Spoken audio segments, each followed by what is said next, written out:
The insulation room. The idea with the insulation room is basically, technically speaking, every house and every condo that has many rooms, they can always have a designed insulation room. That's if, for example, the whole house or condo is not that insulated, not that well insulated. A person can design, or a family can design one room, maybe because of the budget or the expense, but just having one room extra insulated, and even if they have to do it from the inside, and of course with the condos, I don't know if the association approves it or not. Some might, some might not, but overall, if it's okay, and people can always insulate from the inside with the 2x4s, just stacking them, and then having that gap in between the wall and the 2x4, and fill that with fiberglass, right tightly next to each other, without any space in the gap. We'll almost squeezing it a little bit. I mentioned it before, just to squeeze them together, so it'll be really tight insulation, so no wind, nothing will go through. And so basically, it's almost like building a cabin inside of your condo or inside of your house for one room, but you're building it for the reason of insulation. So you're creating an additional wall inside, and then fill it up with fiberglass, and then basically, if that side is facing, sometimes it depends what the house is, or like if one side of the room, let's say there's another room, so from that end it kind of helps with the insulation. So the main insulation is really to insulate the walls that are facing the outside. On the inside, it helps, but if there's not a lot of space, just the wall that is facing the outside, because the wind draft will blow towards it, and so when you insulate it extra, so in the wintertime when it gets really cold, even if you just get a regular heater and just plug it in, you're not going to use it too much, because it will just heat up the room just perfectly, and then it will turn off. And so you're not going to waste too much money. You can lower for example, the central heating to the minimum, or even turn it off completely, and just turn on your small heater in that room. And so basically, it'll be easier to keep that room warm, because it's just really insulated. It will keep the warmth inside.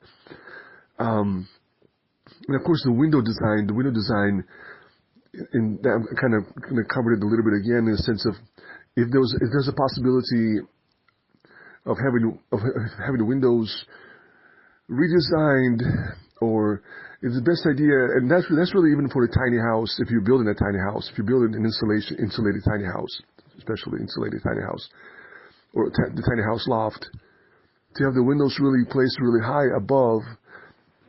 And so if you need to look out, you can have a little step ladder or something you can get on it to look out. The benefit of it is, for a tiny house, for an insulated tiny house, is that privacy. Privacy is the number one thing, because you're in a small house, you're going back and forth, and that's one benefit. But the other benefit is insulation. So even if the wind draft will blow at the window, because it's so high above you, you're not going to feel the draft. It's going to be that, you're going to pass it. Well, technically the windows, it'd be nice to have the windows that have like a 3-layer or 4-layer or something. And the idea with a tiny house, insulated tiny house, I'm kind of shifting to an insulated tiny house for a little bit, the tiny house loft, you're saving money if you're having a smaller window, and if you're placing them, especially for the first floor. Now, if it's a tiny house with two floors, then of course you could probably have a big window for the view, and only just one window. You really want to have as less windows as possible, even for the insulation room, or for the insulation room is different. If you have a lot of rooms, but so I'm going to cover probably more of if you're building tiny house loft with insulation. So you would want to put those windows really high. So in the tiny house, when you walk back and forth, nobody will see you, and it'll be harder for somebody to break in, because they have to bring a ladder to damage the window. It's so easy for somebody to break in and just damage the window and they're in your house. And the problem is, if it's a tiny house, see, the problem with the tiny house is that the safety concept. I know it looks really beautiful and nice when they have these big windows, massive walls of windows, but you have to understand something. Somebody can just break that window really easily, open the door, and if you're in that room, it's really the safety of a person. So the negative side of a fancy looking, tiny house, cabin, is that glass, all of that glass. You want to make sure on the first floor you have as less glass as possible. And you want to make sure that glass is really high and up. So when the drafts blow in the wintertime, you're not going to feel it as much. And then you're saving money on building. And then you have privacy and then you have more safety. More safety because nobody can see you where you're at. In a sense, right? They cannot. And then if they want to break in, it'll be harder for them to break in because it's really high and it can't really. And if it's a smaller size window, they probably can't even squeeze in. So safety-wise, with a tiny house, it's a huge benefit. But insulation-wise, it's such a huge benefit. The less windows and less expense, because all you do is using wood. Those 2x6, 2x8s, or 2x4s, 2x6, stacking them up, right? Then you're insulating it. So the windows for the first floor, and sometimes lofts even have a different, unique look to them when the windows are really high, and the ceiling is really high. So, and of course, if people install cameras, so in the sense that you don't have to look out the window, you can just look through the camera if there's anything happening outside, security cameras. But just when it comes to safety is one of those priorities. You see those houses, they look so nice, they're tiny and look beautiful, but at the same time, you see this glass wall, glass window. And it's so easy, just with a hammer, just boom, break it. And then, and break in and, break everything, run in and it's just, I don't know, unless you live in a really safe environment, in a safe location when you trust, this, or this, neighborhood watch or something, I don't know, where you can trust the, the environment around you completely. But other than that, it's just, it looks nice, but it's not as safe. So when they design those tiny houses, the one-story ones, they would save money by having as less windows as possible and put them really high. But then insulating the house. So because insulation is what really helps to keep the utility, to spend less on the utility, spend less on your electric, for example. So even, if it's a cabin somewhere out there, you could have a wood burning stove, and that's not a huge benefit. There's a wood burning stove, and I'm doing a commercial again, a free commercial. But hopefully they'll send me a donation. But anyways, the wood burning stove on eBay, from $120 to $150 to $200, really from like $120 and from $100, sometimes it could be $100, sometimes it's $120, up to $200. You can get a mini wood burning stove. It almost looks like the metal is really not that heavy, and it has a silver look to it. It has a pipe going up. You can get something like that, and just and you can really burn paper in there with oil, with cooking oil. You can burn cardboard there with cooking oil, and it's designed where there's a metal above it, a metal sheet above it, so you can actually cook on it. So you can put a frying pan, a saucepan, and it really heats up. It really heats up, so you can cook on it. Sometimes even while you're cooking on it, you can heat up your room as you're cooking. So when you're done with your cooking, your room got warmed up because it's designed to produce heat, and then even the pipe itself that goes up produces heat. And so as long as you direct that pipe on the outside, and here's another fact about it. You can redirect it. You can put it inside of your room, and then just direct it outside. Drill a little hole and direct it even inside in your house, within your house itself. Because if you're burning paper or cooking oil, or even paper carton, it doesn't produce too much of bad smoke, and all of it will go out. And what I noticed about it is that as it goes through that pipe, comparing to like before, what I shared was a mini barbecue pit that you can put paper, cooking oil, and in case of emergency, you can use it to stay warm, just in case of emergency. I mean, for the outside, it's perfect. For the inside, you need some insulation, because all that smoke goes right into your room, unless you put it right by the door.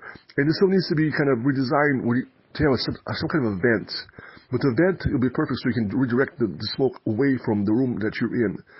With the wood burning stove, it's the same thing, but it has the metal above it, the metal sheet, so we can actually put it becomes like an electric stove almost, pretty much. I mean, the top of it. Once it warms up, it heats up, you can cook anything on it. And so yeah, you can put your frying pan, saucepan. It's just one of those things. You can cook on it. At the same time, it radiates warmth. So it's one of those things. It's perfect for a small insulated cabin. And it's also a good idea for an insulated room within a house or within a condo if it's allowed. But technically, because it doesn't produce too much smoke, if you redirect that pipe, redirect it outside of your room into the hallway, and you close the door, a lot of that smoke gets transformed into a lighter smoke as it goes through the pipe. And I noticed that it's an interesting fact, because if you burn everything on the barbecue pit, a lot of smoke goes up and it goes everywhere, and then it settles down and you have this char. But in emergencies, I mean, if you have to stay warm or you die, obviously that's the only thing you can do. But then you have to vent, you have to have ventilation, because all that smoke is not good to breathe inside of a room. If you put it by the door, closer to the hallway, and even then, ventilation is kind of. So it's one of those things. It's, it depends what is being burned, I guess. I mean, paper usually doesn't produce too much, like toilet paper, paper towels. I mean, cardboard sometimes it depends really. It's one of those things. But overall, if you would direct that pipe out into the hallway, as that smoke goes through that pipe, the majority of it kind of disappears, and I mean, some of it still comes out, but as it comes out, it doesn't settle as heavy as the smoke from the barbecue pit. It doesn't on the wall or anything like that. It doesn't settle with the char doesn't settle as heavy because it kind of evaporates more as it goes through the pipe. So it's a huge benefit with the wood burning stove to warm up a small room that's insulated, whether it's a new house, in a condo, or insulated tiny house, cabin, anywhere out there, tiny house loft. So if it's insulated, it's a perfect thing to cook and to warm up. And if you're not cooking, still to warm up. As long as you have toilet paper and cooking oil and cardboard, lots of cardboard and cooking oil, sometimes you add to the mix, you'll be able to keep that room warm enough as long as it's insulated. And of course, as long as it's insulated. I mean, the whole house itself should be, should have some kind of insulation, but usually it's really thin, or usually it's just the walls themselves without any insulation. But as long as you insulate one room within a house, it would really, and just keep it warm with that wood burning stove. Or, of course, if you have electricity, just a small heater or an average size heater, it's going to cost you less money for in the winter days when it's super cold. And when some places it's 3 months, some places it's 2 months, some places it's 1 month, but it could be the whole winter. It really helps to save money in that room, or in case of emergency, the wood burning stove from $120 to $200. It's a bit more than the barbecue pit. The barbecue pit, the cheapest they have, the smallest one, compact one, is like $30 maybe. For $30, you can probably get it, for 40 or 50. But it's really, when it comes to the size, it's not that big, but technically for emergencies, if you have to pick which one to have, the wood burning stove is the best idea for emergencies to have if you have an insulated room. Let's say something happens and the power goes out, and you have to stay inside your house. If you have that wood burning stuff and you have that insulated room, you can go into that insulated room, redirect that pipe from into the hallway, and stay warm that way. And the majority of the smoke as it goes out is not going to mess up your hallway that much. Not that much. But if you're using a barbecue pit, all of that smoke goes up. And then it goes, if you redirect it, it'll go on the walls, and you're going to have everything becomes just full of char. So you have to wipe everything off, and it's just. But in emergencies, if that's the only thing you have to stay warm, it's also the cooking oil and the toilet paper. Most people have, so for emergencies that's good. And then if they have to pick the small barbecue pit versus the small wood burning stove with that long pipe, get the long pipe so you can redirect it. And then sometimes they're missing the elbow. It's like, it would be nice if they can always include an elbow in the pipes, because with the elbow you can really direct it. Even if you direct it outside, you want it to be sticking sideways and not, all the way up, not straight up because of the rain. Because if you put it straight up, unless you can design something on top of it, that can of course keep the rain from it. That's different. I mean, unless you have that part. But yeah, if you just having the pipes themselves, all you need is long enough pipes, and then the elbow with the more pipes. So then you can just stick it outside, and it'll be turned sideways. And so when the rain goes on it, it's not going to go. You're not going to get all that water coming into your tiny wood burning stove because it's sideways. It's sticking out sideways. So that's one of those things. And of course, if you're burning cooking oil and paper or cardboard, it's not too much smoke at all, and it's not that bad.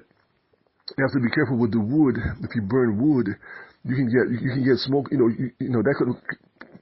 Yeah, you should probably do that unless it's really, close, nice and tight, and of course it varies. In the cabin you can, obviously in the cabin you can. It just depends. I mean, if you're directing the smoke inside your room, inside your hallway, you don't want to be burning wood. If you directed it outside, then it's okay, I guess. It definitely. I shouldn't say I guess. Definitely, it's okay. If the pipe is going outside, it's okay. If you redirect the pipe into your hallway, it's best not to burn wood, because that could, it's not healthy. It's not healthy. But when it comes to paper or cardboard, carton, paper bags, paper towels, that's totally different. You can even redirect it into the hallway and then be okay, because it's just paper and oil, cooking oil. So it's not that bad in the sense of it, and it's going away from your room, and then it eventually evaporates and settles a little bit, but not that much. So a huge benefit comparing. Price-wise, you have to spend more money for an emergency item, but it's a nice item if you have food and you can cook your food on it, and at a barbecue pit you can cook too. But it's kind of a similar thing, but just so that smoke from the barbecue pit, when it goes up on the inside of the house or a condo, it's not really. If that's the only thing you have to survive, if you ventilate the room somehow, but even that, technically, if you can kind of put it on, if you can put it face close to the outside of your room, close to the outside of the room, so it'll be closer to the hallway, and kind of redirect the smoke there, then it'll be different. It'll be different for emergencies, just for emergencies if you think about it. But at the same time, a lot of that smoke will settle eventually in the walls, and there'll be like a lot of char on the walls, so they have to just wipe off. Sometimes might take some time, but other than that, yeah, it's one of those. For emergencies, it's like one or the other. Some people have a barbecue pit all the time, or a small barbecue pit. So when it comes to emergency, but the best thing is to have that wood burning stove. You can do the same thing as the barbecue pit. Throw the toilet paper in it, cooking oil, cardboard, anything from paper, and stay warm. Basically, stay warm and be able to cook anything that you need to cook. It's one of those items. It's worth it. It's worth it. That's just me saying that when it comes to just emergencies and just in the summer, if you have a remote area cabin, that's the only option you have to stay warm. So it's almost like you can stock up on a lot of toilet paper and just burn toilet paper with cooking oil all the time and stay warm, and throw some cardboard in there, and as long as you warm up the room on the inside, since it's heavily insulated already on the outside, you'll be able to be okay. Of course, sleeping bag is that idea. Sleeping bag, wear a lot of clothing. Well, yeah, of course, if you're ready for it, a good sleeping bag, combine that together, and you're going to be okay.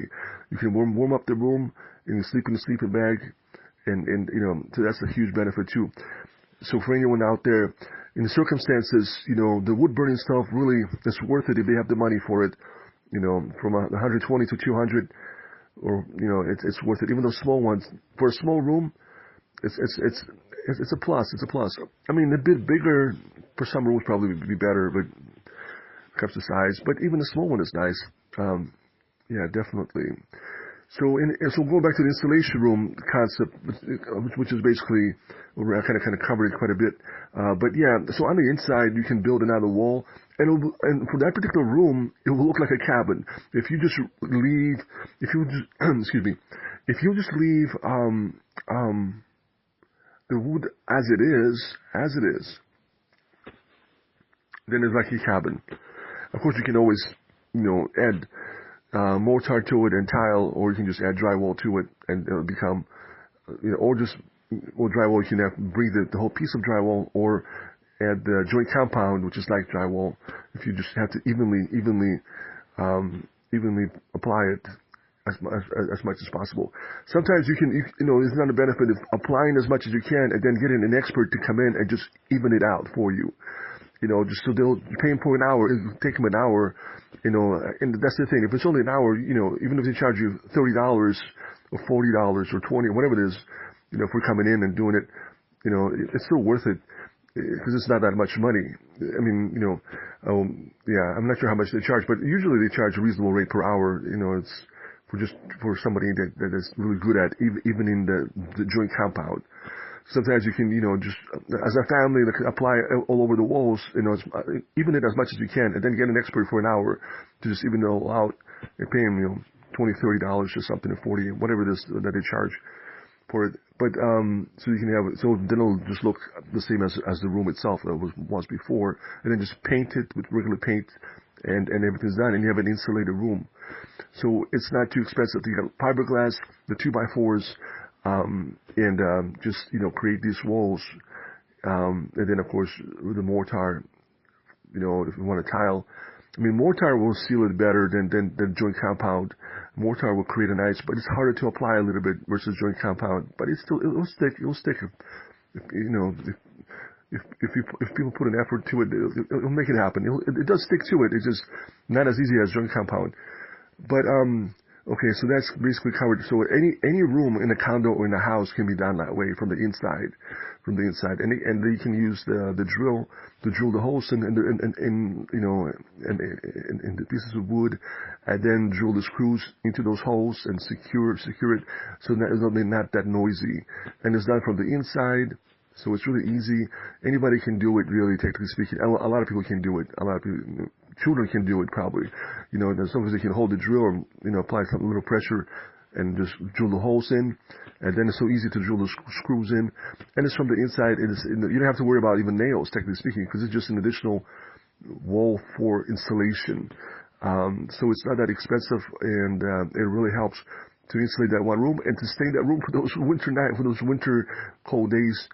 And of course, get that wood burning stuff, and get enough pipe extensions because that pipe really heats up completely the same as the stove. So it's really designed in a nice way. So even that pipe will radiate heat. So it's really nice design that as a compliment to them, it's really nice that they designed it that it radiates heat and on top of the stove itself. And so it really helps for that remote area somewhere where there's no access. You can stay warm in an insulated loft, insulated cabin. The idea is to have those windows really high, so then the draft is not going to blow right at you. You have more privacy and you have more safety when it comes to the loft. When it comes to the cabin, tiny house cabin loft. Because if you're walking back and forth and you have windows everywhere, people can see you, right? Is that safe? And you're in the same room. It's really not safe. But if you walk in and nobody sees you, because they have to climb on a ladder to look out into the window to see where you're at. So and then and the safety wise, and if the windows are not big enough for them to break and crawl through, that's when I look at those tiny houses, they have the whole wall of glass. It's like anybody with a hammer could just come in and boom, cracks it, and boom, they're in a new house. It's only takes a really big hit, and then and there goes your safety. So I know it looks beautiful, right? But at the same time, it's not that safe. The idea is that the first tiny house floor should be the less windows as possible, but more insulation as possible. Fiberglass everywhere, right? When it comes to the walls, in between the walls, thick walls. A huge benefit, a huge selling benefit, because then less money to spend to heat it up, less money to spend to keep it cool. And of course, people can even put in the small little wood burning stove in there for $120, $200 and stay warm because the room is so insulated from everything. So that's a huge benefit to save on utilities. They have a brand new house, the 1-story, and they can always add a second story someday if they have to, if they wanted to, right? And then with that big, nice 3-layer window for nice view. But I think that really the first story should have, if it's a tiny house, less windows as possible, or the minimum that's required, and really high. Less money to spend on them, and then less drafts. That's where the drafts get you, is those windows. But they could be 3-layer, they'll help, they'll protect from the wind, but at the same time, still it's a window, and once again, safety, privacy, huge factor in a tiny house, Unless you live in a, gated community that's really safe, and there's like a security guard that has people in and out, and, you feel comfortable, and it's a resort or something, and everything's safe. It's one of those things, But when it comes to just safety and privacy, it's not worth to have this huge glass wall, huge glass, door, huge glass window on the first floor. So anybody with a hammer just come by and just boom, and they're in your house. A couple of hits with the hammer, and they're in your house. And it's like, and you're sleeping there, right? And that's horrible. That's horrible. Not that safe. I hope people realize it. Just sharing that little fact there. Definitely redesign. Save money at the same time. I think you save money if you have a smaller window, but make it 3-layer, 3 layers, really good window, right? Insulated, and place it really high. And of course, put a camera, get a camera for the person on the inside so you can see what's happening on the outside. Or you can always put a little steps in the house. Sometimes the house could be elevated because of the foundation. It could be a bit higher. So for them they need the small steps to look out the window. But for the person on the outside, they need to bring a ladder. And if the person can't break it and crawl in, even better. It's a safety concept. But other than that, definitely. So that's one of those things. So insulation room, this is a topic on insulation room, definitely. What else is there to say about it that I mentioned? The roof that, when it comes to the tiny house loft design of that, the roof, when I was talking about before, about just putting the same pieces of 2x6, 2x8s together and creating a roof and then just sealing it with rubber cement.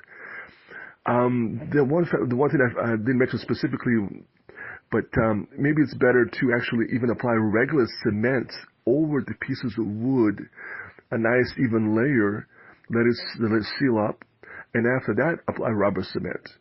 So because rubber cement, somebody can come by and just scratch some of it off, and then you're going to have wood exposed to rain. Technically, if nobody scratches it, if you apply a really thick layer of rubber cement, it will keep the wood protected. It will just seal it up. You might need some time for it to seal, but other than that, it will keep the roof protected. But if anybody comes and just scratches it with something, they'll open up a layer of, they can open up a piece of wood, so when the rain drops, it's going to hit the wood, and then it's going to go through the wood. So only because of that factor, it's best to apply a thin layer of cement on the roof itself. And it's not that, it's not going to affect, it's not going to create anything bad. And then once it seals, even cement itself, it protects from water. But on top of that, just in case, so the cement will not be exposed, just in case, cement usually is not affected by water once it seals up. But just in case you apply rubber cement, the black tar rubber cement over it, then that cement is protected, the wood is protected, and there's your roof for that tiny house loft. So it's really inexpensive when it comes to cement. It's not expensive. To get a couple of bags and mix it up with water and apply it. And rubber cement's like $60 or something, or $70 for a bucket, for a big bucket. It's not that expensive. So it's really there's a way of making that roof really inexpensive, but at the same time, it will seal everything up. The cement will seal everything up if you apply a nice layer over the wood, and then just applying also the rubber cement, the black tar rubber cement over it, and everything is completely sealed. So that's one way of doing that roof, and it's not that expensive. Amen, hallelujah. What else out there? I think that's about it. I'm just covering that topic just in case the insulation room. It helps. If you get that wood burning stove, burn the curtains in it. Being in an insulated room. It really helps. It really helps. It's almost like such a big benefit for even a new house builder to build one room out of all the rooms, super insulated, like double insulated. It's just as like, it's almost like that room, if something happens and, power goes out and you're in the winter, especially in those, places where the winters are really, really harsh and you don't know what to do. Well, you have that room, you can just, get a wood burning stove and redirect it into the hallway, or redirect it outside. And if it's already built with it, with a little fireplace, if they can, something like that, or just wood burning stove, just with the pipe going up into the roof, so that smoke will go outside. And yeah, you can easily stay warm by burning paper, cooking oil, and cardboards and all that stuff, or just wood. Obviously, we can burn wood if the pipe is going outside, not in the inside. Don't burn wood when the pipe is going into your house, because that smoke is. I think people can die from that smoke. I think it really varies, but yeah, the smoke.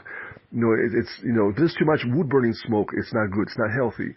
I don't know how much a person needs, but to be messed up, that don't mess with you too much. But it's best to avoid completely, as if you can.